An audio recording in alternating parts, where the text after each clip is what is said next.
महाराष्ट्र में सागाल साथ सेठ ने, वो रोज जाते 10-20 किलोमीटर में कहीं भी एक संत मिलते उनको लिवा के आते, भोजन पवाते। 12 वर्ष व्यतीत हो गए। 12 वर्ष में हर कार्य सिद्ध हो जाता है। तो 12 वर्ष संत सेवा पूर्ण होने वाली थी। ऐसी वर्षा शुरू हुई, उस दिन कोई संत नहीं मिला तो भूखे रह गए। उनकी पत्नी और उनका पुत्र चिलैया तीनों भूखे रह गए। दूसरा दिन हुआ वही वर्षा, तीसरा दिन हुआ, चौथा दिन हुआ। पत्नी ने कहा हमारा नियम था बिना संत को पवाए हम पाएंगे नहीं, तो हमारे चाहे प्राण चले जाए पर हम संत को पवा के ही पाएंगे। लेकिन मेरा बेटा अभी छोटी अवस्था का है, 13-14 वर्ष का है, 4 दिन भूखे हो गए, इसलिए आप जाओ और किसी संत को लाओ। अब ऐसी वर्षा में कहाँ संत मिलने वाले? स्वयं भगवान संत वेश धारण करके चौराहे पे बैठे मिले। अरे सागर साकित बनो प्राण आ गए हो, दौड़ के गए, पर देखा उनके शरीर से कुष्ठ चूरा है, मवाद चूरा है, पर तिलक लगाए हुए संत वेश में साष्टांग दंडवत किया। कहा भगवान हमारा व्रत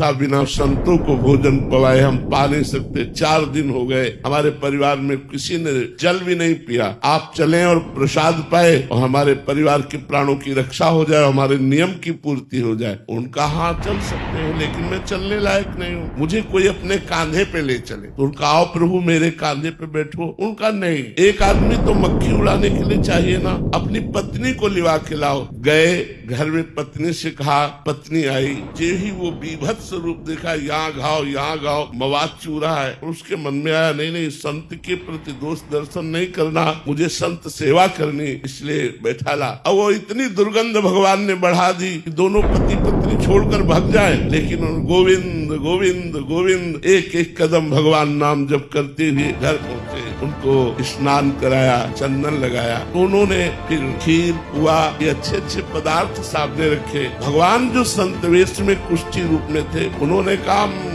खीर पकवान नहीं पाते। उनका प्रभु हम तो वैष्णव हैं, हमारे यहाँ तो प्याज लहसुन भी नहीं बनता, आप संत वेश में आए, आप भूखे वापस लौट जाएंगे, आप रुकिए, मैं कसाई वाले से मांस लेकर के आता हूँ। उन्होंने कहा नहीं कसाई वाले का मांस नहीं चाहिए, हमें कसाई वाले का मांस नहीं चाहिए। यदि आप पवाना चाहते हो तो अपने पुत्र का मांस पवा दो। पत्नी की तरफ देखा, कहा ये क्या संत है, लेकिन संत पे दोष दर्शन करके या उनको भूखा वापस करके। तो उनका प्रभु यदि आपकी आज्ञा हो तो मैं अपने पुत्र की हत्या करूं और आपके लिए मांस बनाऊं। बोले मुझे इससे मतलब नहीं, मुझे पाना है, लेकिन यही घर में पाना है, बाहर से कुछ लाना नहीं। जे ही अपने पुत्र की हत्या करने के लिए उद्यत हुए, तभी भगवान प्रकट हो गए। उनका बस मैं यही देखना चाहता था कि संत के प्रति तुम्हारा कितना समर्पण है।